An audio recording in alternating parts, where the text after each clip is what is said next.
Bonjour, we're here in Paris and just about to enter Loulou.mov's private home. She's agreed to meet us to find out more about her inspirations. So you've been an inspiration for Monsieur Saint Laurent for so many years, and now you have your own clothing line, your jewellery line. Where do you get your inspiration from now? I think that imagination and creative, it's like a little muscle in your head, and the less you make it rest, the more it works. And so, you know, inspiration it can be anything. It can be the light on a leaf, it can be travel, many different things that all come and they sort of build and accumulate, and then it's difficult to tell where they come from. How would you describe your style, the Loulou.mov style? It's Baroque tomboy.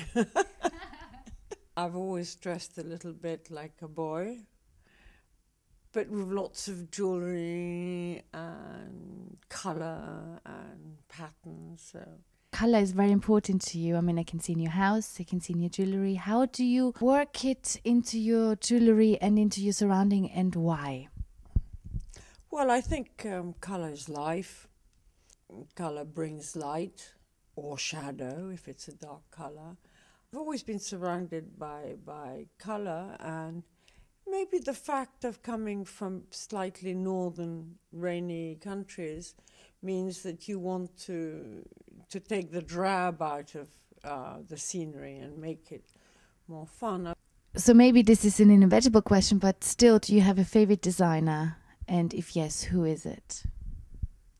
Well, my favorite designer is Yves Saint Laurent. Well, now that he's retired, I like, you know, Balenciaga, I like Vuitton, you know, I like lots of creative people. What would you say is your success formula, and what advice would you give to young designers?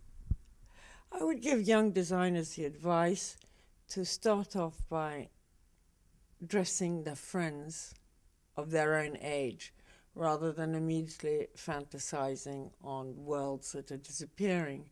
So I would advise them to glamorize the everyday life and put their vision in people who are close to them and who they live with or who they go out with, rather than fantasize about sort of 1950s life. Well, I think that's a very valuable advice. Thank you so much, Loulou, for this interview. It's very wonderful. Bye-bye.